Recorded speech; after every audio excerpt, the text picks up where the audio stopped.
Hey, Kua. Hey, Kendra. We're back for another episode. Another episode of the Black Gems Dive In podcast. Yes. Happy to be here. Yes, we're back. And last week, or about 2 weeks ago, we were here sitting on this couch talking to A.M. Buffalo. That's right. So we did a quick snippet here in the Pod Hub with Jamil Cruz. So special shout out to Jay Cruz. Cruise Control Media. Hey, Jay. Hey. So we're here, and it was just a great conversation.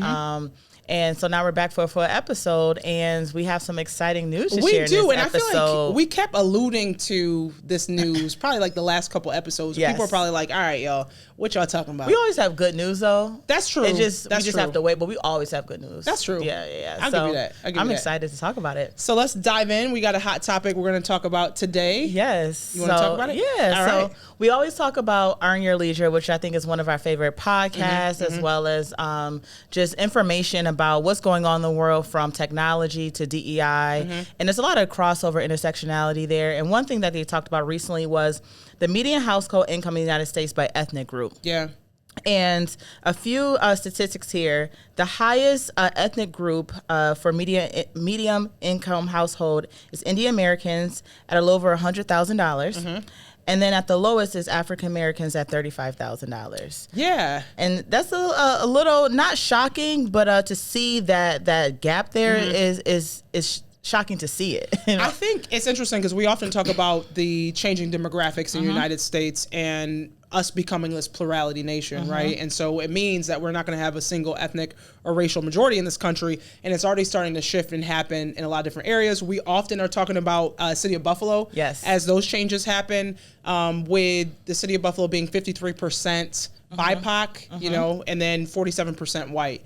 And so these shifts are already happening in the country, but it's interesting now to layer the socioeconomic status on this, where we're seeing, you know, in the city of Buffalo, at least, we know that new Americans have made the growth in the population. Absolutely. Because I think this last census, we've seen a lot more growth happening in the city, where it was on the decline in the past, but now it's increased because of new Americans who are coming in the city. But now when you take this further step to look at demographics and the socioeconomic status, it's getting really interesting. Yes. It's getting interesting. For sure. So we're talking about, you know, financial freedom and talking about taking the steps of what it looks like to get there. And I know, you know, we talk about for years in my family, like how to gain financial freedom. And now you see a lot of people turning into entrepreneurship and what that looks like.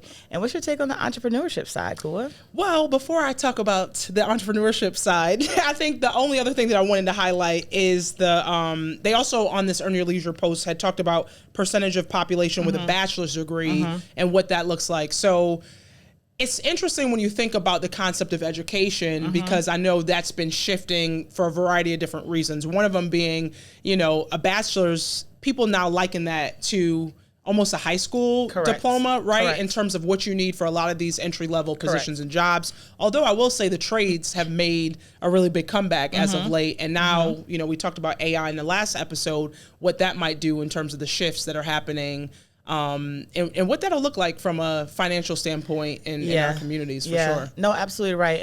And the fact that college is costing more and more these days. A lot of people are shifting away from going to a four-year degree. To your point, looking at trade schools, looking at apprenticeship programs that we're seeing, those are coming through as well. And how can you support your family and also financial freedom a little bit sooner and not get bogged down with those student loans? The only other thing, too, I wanted to highlight is on this list. So Indian Americans making $100,000, a little over $100,000. Filipino Americans being at $83,000. And then it goes down the list. So Taiwanese, Sri Lankan, Japanese, Malaysian, Chinese, Pakistani Americans, white Americans at, what is that, 59,000? 59,000, yep. Korean Americans under that, Indonesian Americans, the average American, what is the average? I have no idea what the average Maybe it's just the average of all Americans, yes. All Americans. And that one, what is that, 56,000. Then Thai, Bangladeshi, Nepali, Hispanic, and Latino Americans at 43,000, and African Americans at 35,000. And this was based off of U.S. Census Bureau data from 2013 and 2015, the American Community Survey. So it's interesting. Now you see this dynamic in terms of these shifts that are happening in the United States, but then also the association with the money. Right. So what does that look like? You know, you tell us. What does that look like? So what does that look like? I think one of the things, I guess we can go into this because I'm excited. I'm like, she's cool, getting can you excited. Talk about it? She's getting excited. We can shift into this, and I think it aligns also with what we're seeing with women starting more businesses, and especially Black women starting new businesses. And I recently became one of them. Yes, right? Yes. I feel like a little drum roll, bam, bam, bam. So yeah, I made the jump, y'all. Yes. I made the jump, y'all. We had been alluding to this for a little bit of time, but it's exciting news. Yes. It's been 3 years in the making. Yes. But I officially left my 9 to 5, y'all. I'm a full-time entrepreneur. So what is the name of your consulting company? So my consulting company is Clementine Gold Group, LLC. And honestly, it's a really special name to me. The reason why I chose Clementine is I'm honoring my grandmother on my maternal side. Actually, it's both grandmothers, a nod to both of them. But my grandmother passed in 2015 from ALS. She was a real, a huge piece of my life in terms of my upbringing and how I came up. And she meant so much to my family as a matriarch in our family. And I wanted to honor her. And so I can't tell you how proud it makes me feel when people talk about Clementine and in relation to the business that I've started.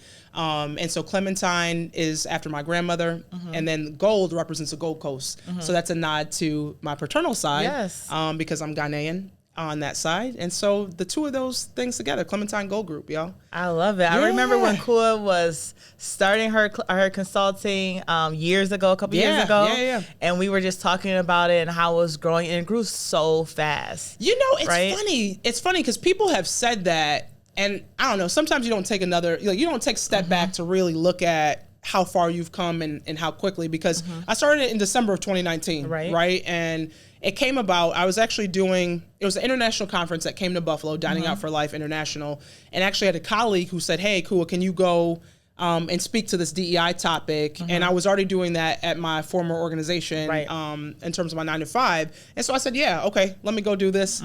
I presented. A couple people came up to me after and was like, hey, do you do this for other organizations? And in that moment, I hadn't, but I said, yes, of course I do. Of course I do, right? And so that started it, right? There was an organization there in Albany that I had traveled down 4 hours. I drove by myself and did their all-staff training. And then they invited me back that January to do a manager and leadership training then. And then after that, actually the conference that I spoke at, they then invited me to do a series that year. And that's actually when COVID happened. So pandemic happened. We didn't have nothing to do, y'all. Right. We didn't have nothing to do. So I was bored.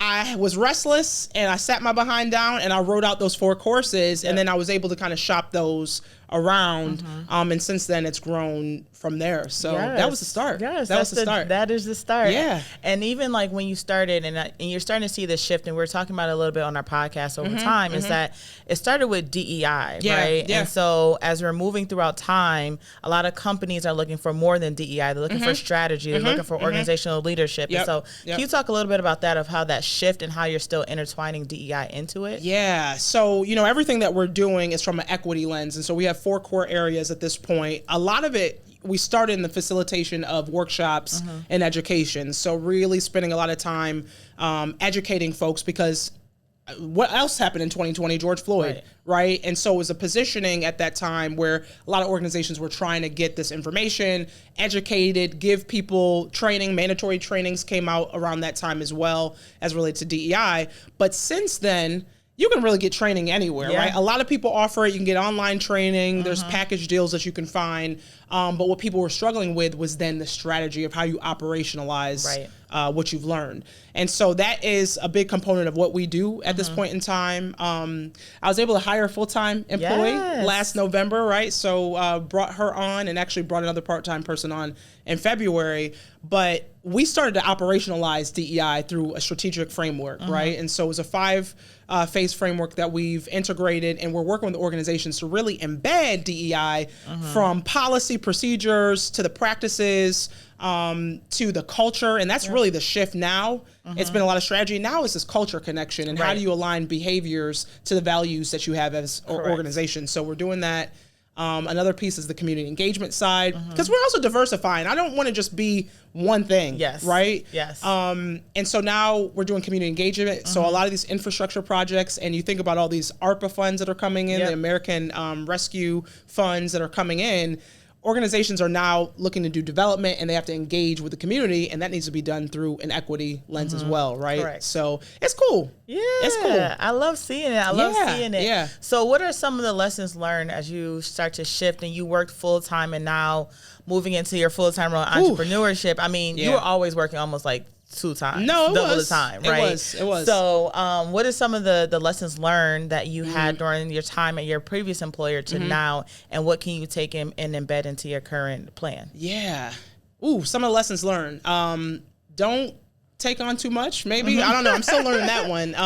But honestly, I think one of the biggest lessons that I learned is relationship building and keeping that at the forefront. And so this work really relies on trust. We know that, right? And so building trust comes from building relationships with people and meeting people where they're at, right? Yeah. So oftentimes in organizations, we tout all these different things, and sometimes it becomes jargon.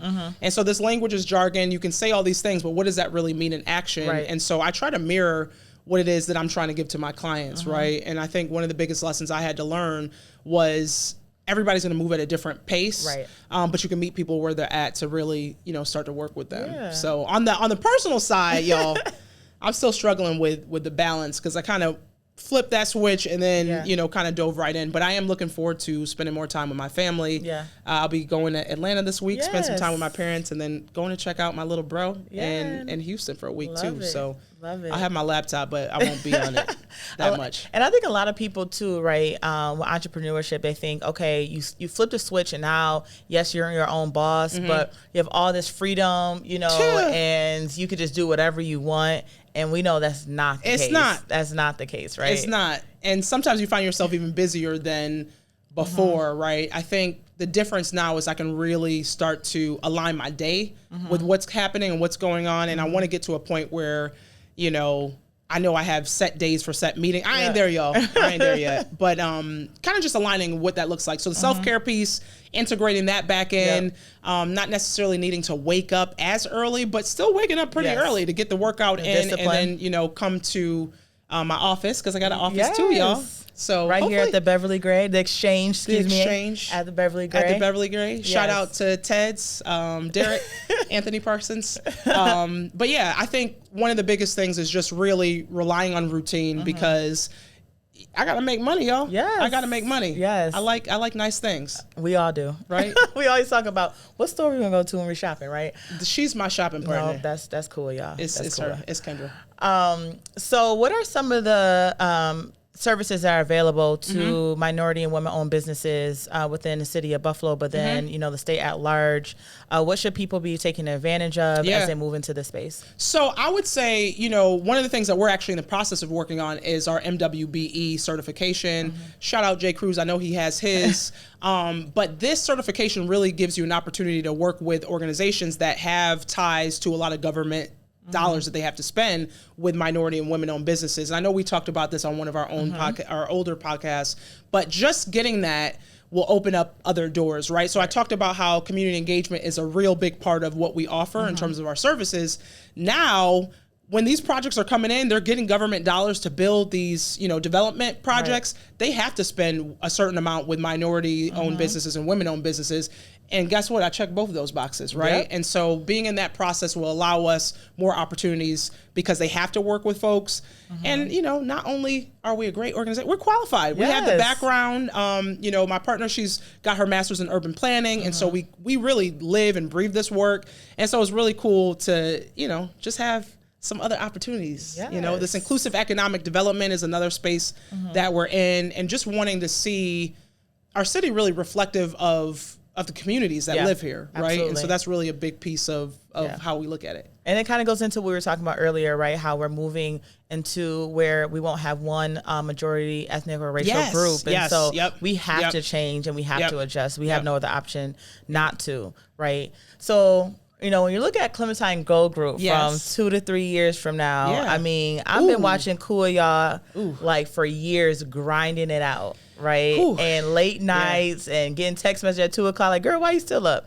I don't know why I'm still up y'all. Too. Weekends. Kuya been working on weekends, Every Saturday, Sunday. If I wasn't traveling, I was in the office. Exactly. You know? Exactly. So I can only imagine how your company is going to take off in 2 to 3 years after seeing it when you did it for the full-time job. So where do you see Clementine Gold Group 2 to 3 years from now? That's an amazing question. And it's something that I've really been thinking about. So I'll just start and say, honestly, I want to see it multi-city, y'all. I want to have some more projects. Now, we have a couple global clients, which we work with virtually, but I would love to see some presence in some other states and some other places and areas. And so one of my goals is to try and live multi-city because I think one of the biggest things that I've noticed, you know, I live here in Buffalo on my own. A lot of my family, my closest family is in Syracuse, but my immediate family are all in the South at this point. And so for me, having access to seeing my family and being close to them is really important. And so, hey, maybe a CGG, we say CGG, it's Clementine Gold Group, y'all.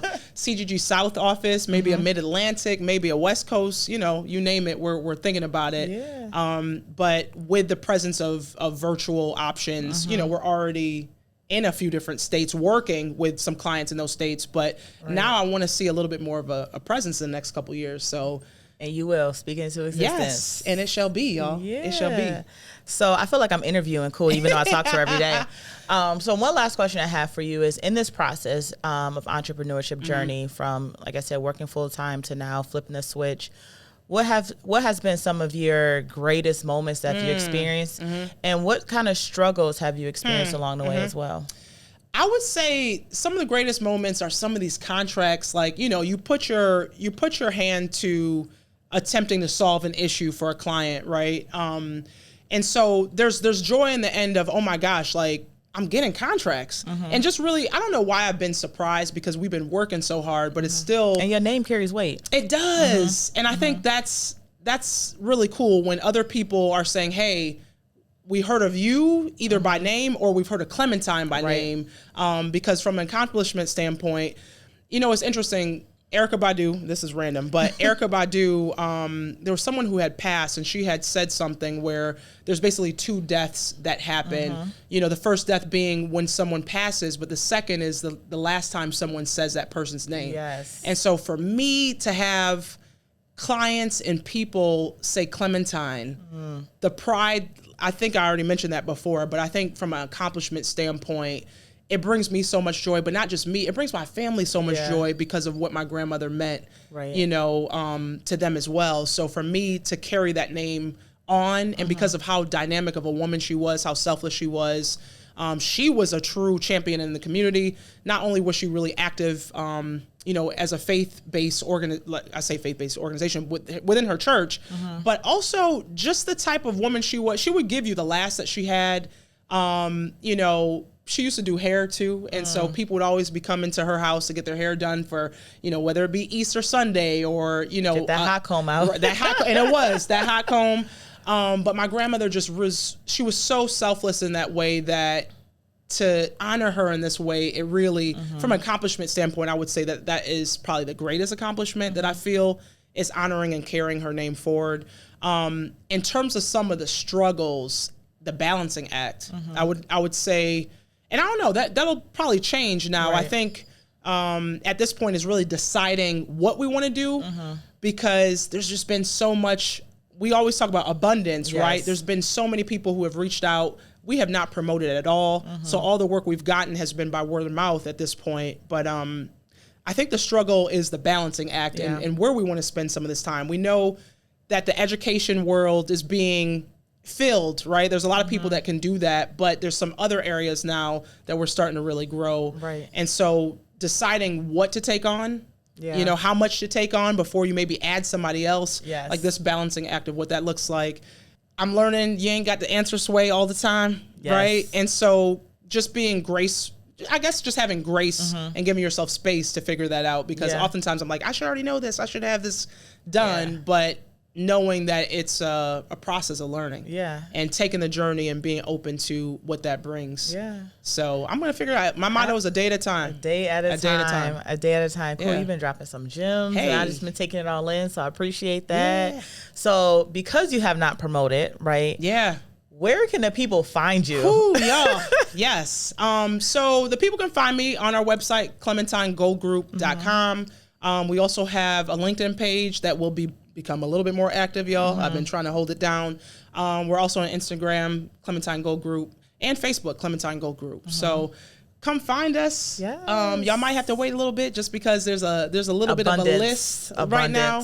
My partner, she had a dream and she was like, it's crazy. We were sitting at this table and there was like a buffet in front of us. And I truly feel like that, I feel blessed in the ability to have a lot of options in front of us. And so what path we take, y'all gotta wait and see. And I love seeing it and following the journey and rooting for my friend, y'all. Y'all, they know, because I've been talking about this for a long time and navigating both of these. And I knew at some point it was gonna happen, but the decision to leave my full-time was hard because I truly care and love for that organization and the mission that it stands for. So it wasn't an easy decision by no means. It wasn't. Absolutely. Yeah. Well, I feel like you've been dropping a whole bunch of gems. But what's your gem of the day? Whew.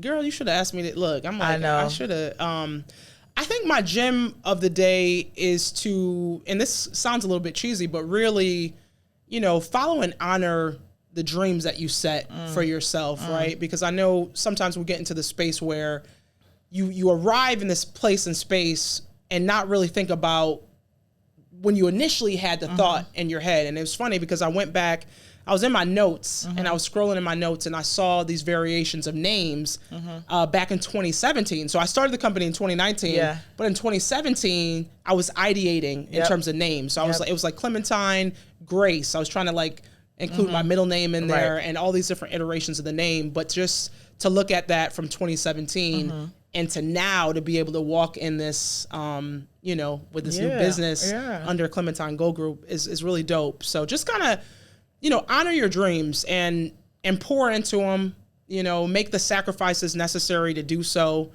Y'all know, right? The Saturdays, the Sundays, even being in the office, grinding it out to get to this point to now create the space. It takes time. It does. 2017 to now, y'all. Yeah. So 6 years plus a pandemic and everything else. Yeah. So follow your dreams, keep going. What's for you is for you. Absolutely. So Absolutely. I love it. Yeah. I love it. Okay. I mean, I know for me, just sitting back and watching you grow and see the struggles, but also see what, the fruit of your labor has been from a friend has been wonderful and motivating to see. Yeah. Right. And so I just keep smiling, y'all, because I love when my friends win. Absolutely. So keep winning, Kua. Thank you, girl. Keep Look, winning. You keep winning too. We push each other, y'all. I always keep saying when you coming over to the full entrepreneurship side. Y'all. Again, it took Kua 6 years. So it did, but look, when your friends go through it, we can shorten that path a little bit. This is true. A little bit. We're gonna keep working on that. We'll see what happens. Soon One day, y'all. Soon come. Remember this episode when I make my announcement. Exactly. We're gonna play this back. Remember when we said this? Right. So yeah. Well, it's cool. Yeah. So this has been another great episode. Yeah. Kua just dropped a gem, but she has dropped some great news. So I'm proud of you. Thanks, girl. Yeah. I appreciate it. I appreciate it. So next time. All right, y'all. Next episode. Peace. Bye.